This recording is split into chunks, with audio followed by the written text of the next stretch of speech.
স্বাগত আলোচকে আপনাদের সাথে আছি আমি ফাইম রহমান।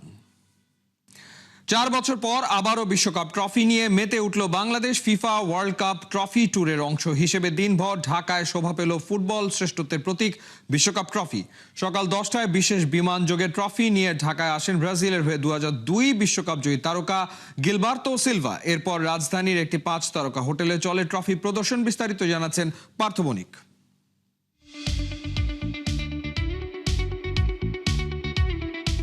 6 কনফেডারেশন, 206 দেশ, 2.5 বছরের বাছাই পর্বে সব ধুমধুমার লড়াই। এসব কিছুর পরেই আসে ফিফা বিশ্বকাপ, যেখানে 48টা দেশ এবার জুনে লড়বে এই সোনালি ট্রফিটার জন্য। ফিফা ওয়ার্ল্ড ট্রফি ট্যুরের অংশ হিসেবে এই ওয়ার্ল্ড কাপ ট্রফি এখন বাংলাদেশের ফুটবল ফ্যানরা সবাই উপভোগ করছেন এই অনন্য শৈল্পিক নিদর্শন। বিশ্বকাপের আগে এবার 30টি দেশ ভ্রমণ করছে ওয়ার্ল্ড কাপ ট্রফি। 150 দিনের এই ট্যুরে ঢাকা স্বাভাবিকভাবেই জায়গা করে নিয়েছে নিজের ফুটবল ক্রেজ দিয়ে। যে ক্রেজের দেখা মিলল ট্রফি এক্সিবিশনের সময়ও। রাজধানীর 5 তারকা হোটেলে ফিফা বিশ্বকাপ ট্রফি দেখতে ফ্যানদের মাঝে ছিল এক্সাইটমেন্ট। ঘড়ির কাঁটায় দুপুর 2:30টা বাজতেই আগে থেকে সিলেক্টেড ফ্যান আর অতিথিদের সামনে আনা হয় বহু আরাধ্য সেই ট্রফি।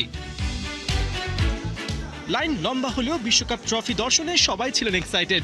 জীবনে অনেক কারণেই তো অপেক্ষা করতে হয়েছে, তবে এবারের অপেক্ষা মধুর। লাস্ট টাইম যে এই ট্রফিটা আর্জেন্টিনা হাতে নিয়ে পিকচার তুলছে, সেটার সাথে আমি পিকচার তুলবো, এটা অনুভূতি আসলে বলে শেষ করতে পারবো না। আমি যত লাইনের মাথায় যাচ্ছি আমার হার্টবিট অত বাড়তেছে। মানে সামনে থেকে দেখবো যে ট্রফিটা অ্যাকচুয়ালি যাই জিতে, যেই দল তারা পায়, সো আমরা এটাকে সামনে থেকে দেখবো, ছবি তুলবো। এটা আমাদের জন্য অ্যাকচুয়ালি একটু ড্রিমের মতো। বিশ্বকাপ শিরোপা দেখার আগের এই উৎসাহ হাসিতে পরিণত হয়েছে সোনালী ট্রফির কাছাকাছি যেতেই। স্পন্সর কোম্পানির ফ্রেমে দাঁড়িয়ে সবাই দিয়েছেন পোজ। বিশ্বজয়ের চাইতে যা কম কি। ট্রফিটা দেখে খুবই ভালো লাগছে, কারণ এতদিন টিভিতে দেখে আসছি। টিভিতে দেখার পর এখন সামনাসামনি দেখতে পাচ্ছি, এটার অনুভূতি এখনো ব্যাখ্যা করা যাচ্ছে না। কল্পনা করতে পারিনি যে এত কাছ থেকে এই বিশ্বকাপের ট্রফি দেখতে পাবো, যেই বিশ্বকাপের ট্রফির জন্য CR7 এখনও কষ্ট করে যাচ্ছে, যেই বিশ্বকাপ ট্রফির জন্য নেইমার এখনও মানে আধুরা টাইপের একটা ব্যাপার স্যাপার। বুধবার সকাল 10টায় ঢাকায় অবতরণ করে বিশ্বকাপ বহনকারী বিশেষ বিমান। সেখানে ট্রফি নিয়ে নেমে আসেন 2002 বিশ্বকাপ জয়ী Brazilian midfielder Gilberto Silva. Bafufe কর্তাদের সাথে ট্রফি রিসিভ করেন বাংলাদেশ জাতীয় ফুটবল দলের ক্যাপ্টেন জামাল ভুঁইয়া ও মোরসালিন। বিমানবন্দরের পর এদিন এক্সিবিশন সেন্টারেও ছবি তুলতে দেখা গেছে দুজনকে। জানিয়েছেন বিশ্বকাপ ট্রফির সোনার পরশে এগিয়ে যাক দেশের ফুটবল। আমি চাই অনেক এগিয়ে যাইতে হবে। আই থিঙ্ক সবাই চায়, না? আপনিও চান, আমি জানি না আপনি চান নাকি, বাট ম্যাক্সিমামটা চাই বাংলাদেশ ফুটবলে অনেক এগিয়ে যাবে। এটা অবশ্যই আমাদের জন্য অনুপ্রেরণা। আমরা এই অনুপ্রেরণা কাজে লাগিয়ে অবশ্যই আমরা ওয়ার্ল্ড কাপ খেলার জন্য যেটা করা দরকার আমরা ইনশাল্লাহ সেটা করি। এবার ঢাকায় বিশ্বকাপ ট্রফি দেখানো হয়েছে অল্প সময়ের জন্য। নিরাপত্তা আর ব্যস্ত শিডিউল যে মূল কারণ তা সহজেই বোঝা যায়, কিন্তু তারপরেও কিছুদিন বাদে যে নারী দল এশিয়ান কাপ খেলতে যাবে, যাদের সামনে বিশ্বকাপ খেলার সম্ভাবনাও আছে, তাদের কি আমন্ত্রণ জানানো যেত না? আমরা চেয়েছিলাম, বাট আপনি জানেন যে এখন তো আমাদের ওই সবাই ক্লাবে আছে এবং গতকাল সবার খেলা ছিল, আর আরেকটা গ্রুপ আছে এখন থাইল্যান্ডে। আসলে সবাই খুব ব্যস্ত, সো সেই জন্য but we actually wanted, we thought so, but fortunately আর ভালো হয়েছে যেটা জামাল ভুঁইয়া ছিল on behalf of the footballers community, both men and women, in the airport to receive the trophy with us, so that's a good thing. Bafufe কর্তা থেকে আমন্ত্রিত সাবেক ফুটবলাররা এদিন বিশ্বকাপের সাথে ছবি তুলেছেন। উচ্ছ্বাসের পাশাপাশি জানিয়ে গেছেন কার হাতে দেখতে চান এবারের বিশ্বকাপ ট্রফিটা। ব্যক্তিগতভাবে আমি ব্রাজিলের সাপোর্টার, এবং ছোটো ছোটো টিমগুলো, মরক্কোর মতো টিম গতবার সেমিফাইনাল খেলেছে। সেই ক্ষেত্রে আমি মনে করি যে এটা একটা হাড্ডাহাড্ডির লড়াই হবে। আমি ব্যক্তিগতভাবে আর্জেন্টিনার সাপোর্টার। আমি চাই এই কাপটি, আমি যেখানে ছবি তুলতে পেরেছি আনন্দিত, আমি চাই এবারও মেসির লাস্ট ওয়ার্ল্ড কাপে মেসির হাতে কাপটি যাক। 2002, 2013, 2022-এর পর চতুর্থবার 2026-এ ফিফা বিশ্বকাপ ট্রফি এলো বাংলাদেশে। বাংলাদেশের ফুটবল ফ্যানদের যে ক্রেজ, সেটা দেখেই ফিফা যে 30টা দেশ সিলেক্ট করেছে, তার মধ্যে তারা বেছে নিয়েছে বাংলাদেশকে। এই বিশ্বকাপ ট্রফি বাংলাদেশের ফুটবলের নবজাগরণের প্রতীক হয়ে থাকবে, এটাই আশা করছেন ভক্তরা। পার্থ বণিক, 71, ঢাকা। প্রথমবারের মতো হওয়া সাফ ফুটসাল চ্যাম্পিয়নশিপে দুর্দান্ত এক ম্যাচ উপহার দিয়েছে বাংলাদেশ ভারত। বারবার এগিয়ে গেলেও শেষ পর্যন্ত অবশ্য জয় পায়নি লাল সবুজের প্রতিনিধিরা। 4-4 গোলের ড্রতেই শেষ হয়েছে বাংলাদেশ ভারতের প্রথম ম্যাচের 9ম মিনিটে মঈন আহমেদের গোলে ম্যাচে প্রথমবার এগিয়ে যায় বাংলাদেশ, তবে 3 মিনিট পরেই সমতায় ফেরে ভারত। ম্যাচের 16তম মিনিটে আবারও লিড নিয়েছিল বাংলাদেশ, তবে সেই লিডও বেশিক্ষণ ধরে রাখতে পারেনি লাল সবুজের প্রতিনিধিরা। বিরতির আগে শেষ মুহূর্তে গোল করে সমতায় শেষ হয় প্রথমার্ধের খেলা। ম্যাচের দ্বিতীয়ার্ধে অবশ্য ভারত নিয়েছিল দুবার লিড, তবে বাংলাদেশ বারবারই ফিরে এসছে ম্যাচে। শেষ পর্যন্ত নির্ধারিত সময়ে 4-4 গোলে শেষ হয়েছে খেলা।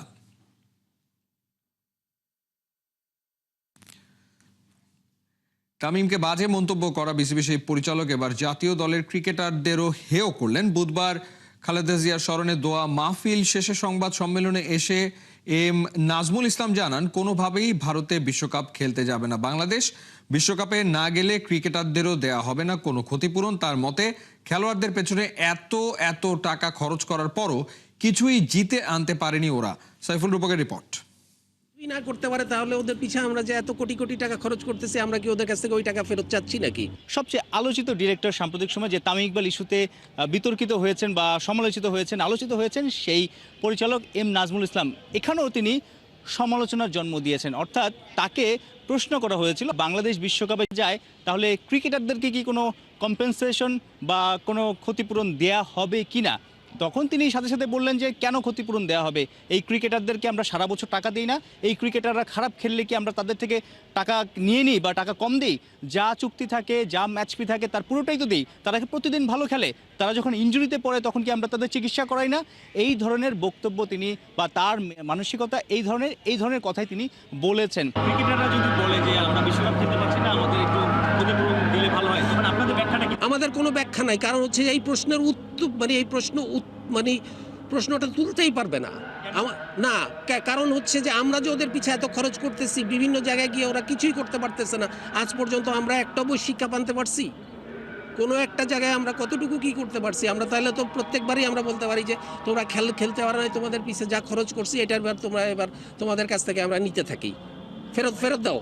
বিশ্বকাপে নাম থাকা প্রত্যেক দেশের ক্রিকেট বোর্ডই আইসিসি থেকে যে প্রিপারেশন ফি বা প্রিপারেশন মানিটা সেটা অলরেডি পেয়ে গেছে। তাই এই পরিচালক বলেছেন ক্রিকেট বোর্ডের কোনো লস নেই যদি বিশ্বকাপে বাংলাদেশ দল অংশ না নেয় বা বাংলাদেশ না খেলে। বাংলাদেশ ক্রিকেট বোর্ডের কোনো ক্ষতি হবে না, ক্রিকেটারদের ক্ষতি হবে একমাত্র সিকিউরিটি রিজনে। কারণ হচ্ছে আমাদের এনওসি ছাড়া, গভর্নমেন্ট এনওসি ছাড়া, জিও ছাড়া আমরা এক কদমও দেশের বাইরে যেতে পারবো না। অতএব আমরা এই বিষয়ে সরকারের সিদ্ধান্তের এক চুল নড়তে পারবো না। 2022 সালের যে আইসিসির ফাইন্যান্সিয়াল মিটিং হয়েছে, সেই মিটিংয়ে that has already been set.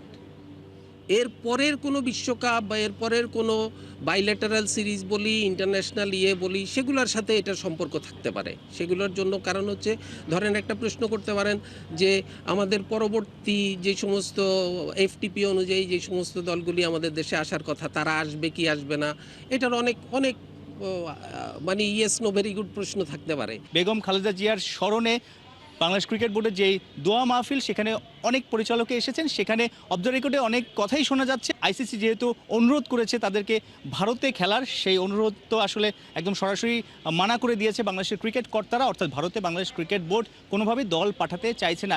সেই জায়গাটাতে এখন আইসিসির সাথে নেগোসিয়েশন চলবে। সেই নেগোসিয়েশনে বাংলাদেশ ক্রিকেট বোর্ড থেকে যে প্রস্তাবটা যাওয়া হতে পারে সেটা হলো গ্রুপ যেন চেঞ্জ করে দেওয়া হয়। অর্থাৎ বাংলাদেশ দল যেহেতু এখন সি গ্রুপে আছে, সি গ্রুপের খেলাগুলো যেহেতু কলকাতা, মুম্বাইতে আছে, ভারতে আছে, এই বাংলাদেশ দলকে যদি বি গ্রুপে নিয়ে নেওয়া হয়, অর্থাৎ শুধু বাংলাদেশকে বি গ্রুপে নিয়ে বি গ্রুপের যে দলগুলো আছে, অর্থাৎ শ্রীলঙ্কা তো হোস্ট, অস্ট্রেলিয়া বড় দল, সেই জায়গাটাতে জিম্বাবুয়ে, আয়ারল্যান্ড, ওমান, যে কোনো এই 3 দল থেকে যে কোনো এক দলকে রাজি করিয়ে তাদেরকে যদি সি গ্রুপে নিয়ে আসা হয় এবং বাংলাদেশকে যদি বি গ্রুপে দেয়, তাহলে বি গ্রুপের খেলাগুলো শ্রীলঙ্কাতে হবে।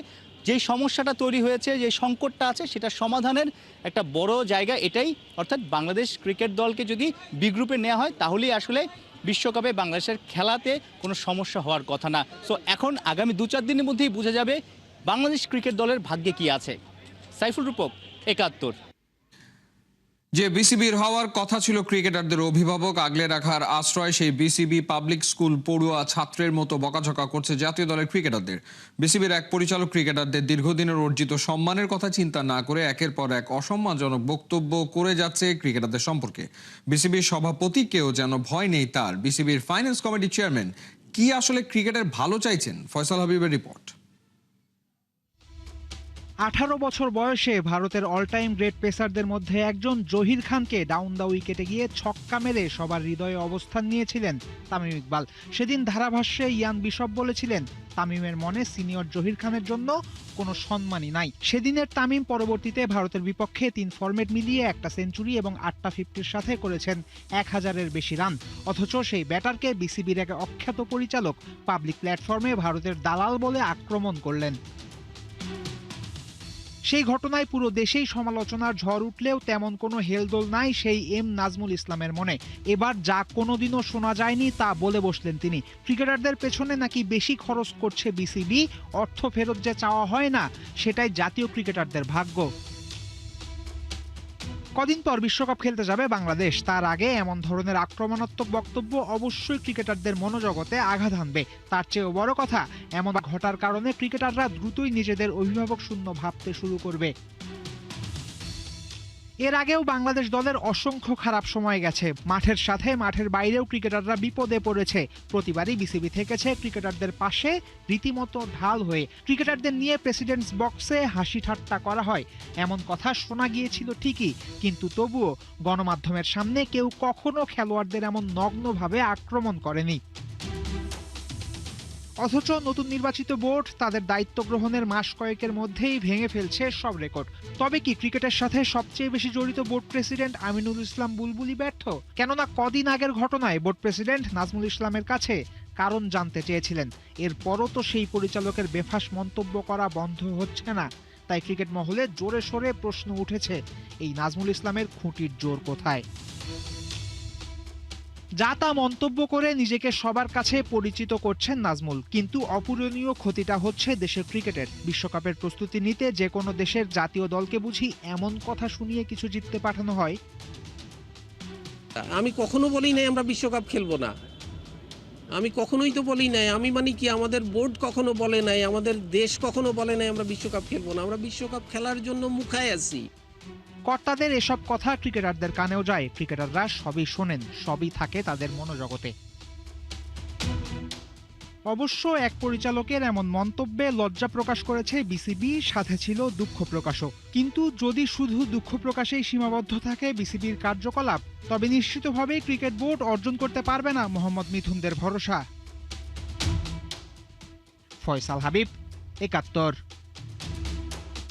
একের পর এক বিতর্কিত মন্তব্যের প্রতিবাদে বিসিবি পরিচালক এম নাজমুল ইসলামকে পদত্যাগের আলটিমেটাম দিল ক্রিকেট সংগঠন কোয়াব।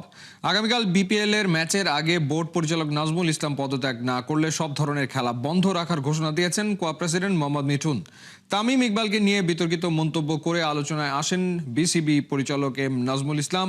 সেই রেশ থামতে না থামতেই আজ বিকেলে গণমাধ্যমের মুখোমুখি হয়ে ক্রিকেটারদের পারিশ্রমিক ইস্যুতে হেয় প্রতিপন্ন করে কথা বলেন অর্থ কমিটির দায়িত্বে থাকা এই পরিচালক। তবে তার এই বক্তব্যকে বিসিবি এক প্রেস রিলিজে জানিয়েছে, অনুমোদিত চ্যানেল ছাড়া পরিচালকের ব্যক্তিগত মন্তব্য বোর্ডের অবস্থান বা নীতির প্রতিফলন নয়।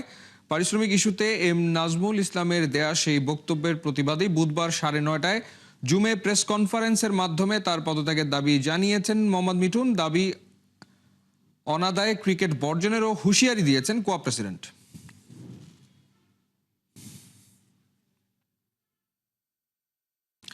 সিলেট পর্ব শেষে ঢাকায় শুরু হচ্ছে বিপিএল এর মহরণ। সবার কপালে চিন্তার ভাঁজ, কারণ ন্যাশনাল টিমের ব্যাটাররা ধুঁকছেন রান খরায়, আর যারা ছোটাচ্ছেন রানের ফোয়ারা তাদের অনেকেই বিবেচনাতেই নেই। বিপিএল এর কোচরা বলছেন সবকিছু হতে হবে প্রসেস মেনে। এই প্রসেসটা আসলে কি সেটার ব্যাখ্যা দিয়েছেন বাংলাদেশের ঘরোয়া ক্রিকেটের দীর্ঘদিনের পরীক্ষিত ও অভিজ্ঞ কোচেরা।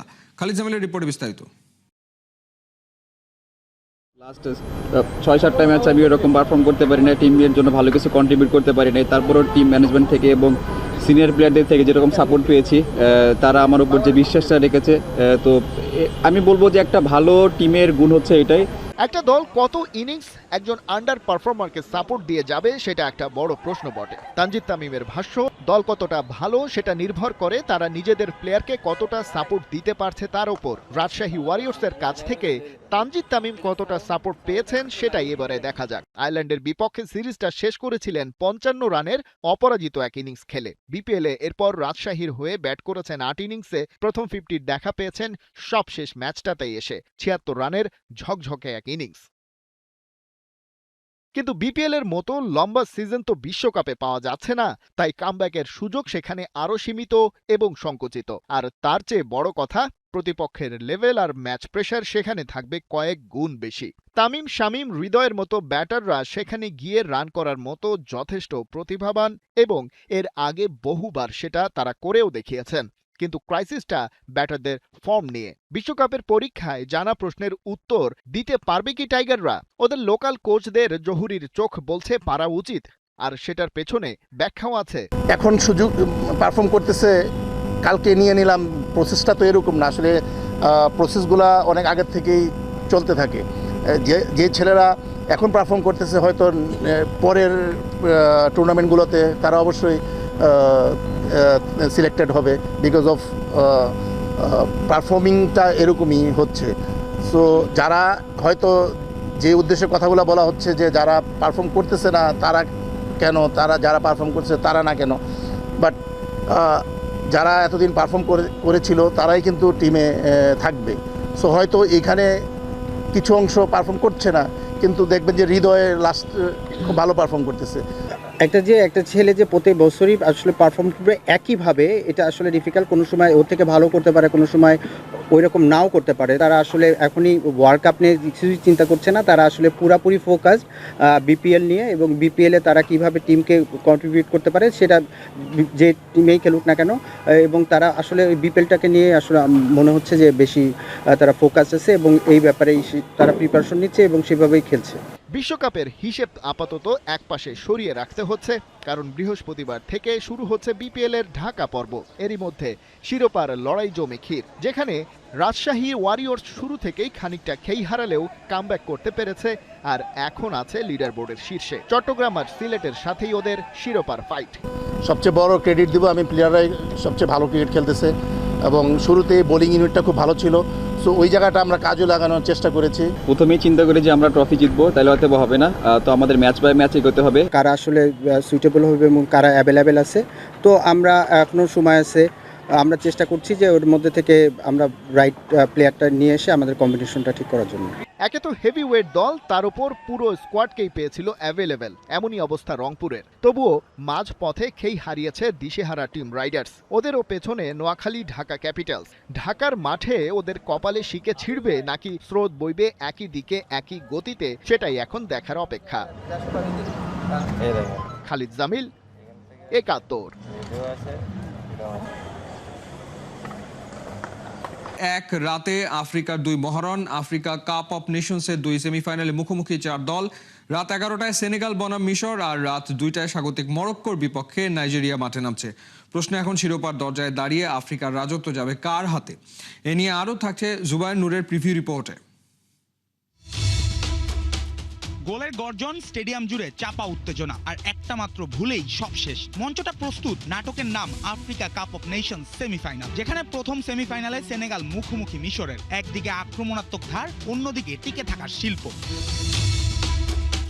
আত্মবিশ্বাসের টইটম্বুর সেনেগাল আফ্রিকার 2 নম্বর দল। 5 ম্যাচে 4 জয়, 11 গোল। সংখ্যাটাই বলে দিচ্ছে লায়ন্স অফ তেরেঙ্গা কতটা ক্ষুধার্ত। গ্রুপ পেরিয়ে সুদানের বিপক্ষে 3-1, কোয়ার্টারে মালির বিপক্ষে 1-0 নকআউটে যেন নির্বিঘ্ন যাত্রা। আক্রমণের ঝলক যতটা চোখে পড়েছে ততটাই প্রশংসনীয় রক্ষণ। শেষ 5 ম্যাচে 3টি ক্লিনশিট। সাদিও মানের নেতৃত্বে এই দল জানে কখন গতি বাড়াতে হয়, কখন ম্যাচের লাগাম ধরতে হয়। মিশরের গল্পটা ভিন্ন। 7 বারের চ্যাম্পিয়নরা এসেছে লড়াই করে, কখনো শেষ মিনিটে, কখনো পেনাল্টিতে। গ্রুপে 2 জয়, 1 ড্র, কিন্তু প্রতিটি জয়েই প্রশ্নচিহ্ন। নকআউটে বেনিনকে অতিরিক্ত সময় হারানো, কোয়ার্টারে আইভরি কোস্টের বিপক্ষে 3-2 জয়ের পরও রক্ষণে রয়ে গেছে ফাঁক। তবুও এক নামেই ভরসা, মোহাম্মদ সালাহ। 4 গোল করে গোল্ডেন বুটের দৌড়ে থাকা লিভারপুল তারকা এবার সুযোগ পাচ্ছেন সাবেক সতীর্থ মানের বিপক্ষে নিজের গল্প লেখার। ইতিহাস অবশ্য সেনেগালের পক্ষে। শেষ 5 দেখায় মিশরের বিপক্ষে মাত্র 1 গোলই পেয়েছে ফারাওরা। রাতের দ্বিতীয় সেমিফাইনালে স্বাগতিক মরক্কোর সামনে আফ্রিকার জায়ান্ট নাইজেরিয়া। প্রত্যাশার চাপকে পায়ে মারিয়ে সুপার ইগলসটা খেলছে প্রাণবন্ত ফুটবল। 5 ম্যাচে 5 জয়, 14 গোল। টুর্নামেন্টের সর্বোচ্চ স্কোরার তারা। ওসিম্যান, লুকম্যান, অ্যাডামসের আক্রমণ ভাগে প্রতিপক্ষের নিঃশ্বাস বন্ধ। পেছনে বাসে আজায়ের দৃঢ়তা, তবে বড় ধাক্কা। অধিনায়ক উইলফ্রেড এনদিদি নিষিদ্ধ, তাই মাঝমাঠে ভারসাম্যর পরীক্ষা নেবেন অনিয়েডিকা। মরক্কো আবার ভিন্ন মেরুর দল, ঘরের মাঠ, সংগঠিত রক্ষণ আর নিখুঁত ট্রানজিশন, এই 3 অস্ত্রেই তারা ভয়ঙ্কর। পুরো টুর্নামেন্টে মাত্র 1 গোল হজম করেছে তারা। ব্রাহিম ডিয়াজ 5 ম্যাচে 5 গোল করে ছুঁয়েছেন ইতিহাস। হাকিমির ফেরায় আত্মবিশ্বাস বেড়েছে, যদিও সাইস ওনাহি না থাকায় অভিজ্ঞতার ঘাটতি আছে। দুটি সেমিফাইনাল, দুটি ভিন্ন গল্প। একদিকে আক্রমণ বনাম ধৈর্য, অন্যদিকে আগ্রাসন বনাম সংগঠন। এক রাতে ঠিক হয়ে যাবে আফ্রিকার নতুন 2 ফাইনালিস্ট। অপেক্ষা শুধু শেষবাসী, কার স্বপ্ন বাঁচে আর কারই বা রাজত্ব থামে। জুবায়ের নূর, ৭১। খেলাযোগে সরাসরি সংবাদ অনুষ্ঠান দেখতে চোখ রাখুন ৭১-এর ফেসবুক পেজ এবং সাবস্ক্রাইব করুন ৭১-এর ইউটিউব চ্যানেলে। ৭১-এর সাথেই থাকুন।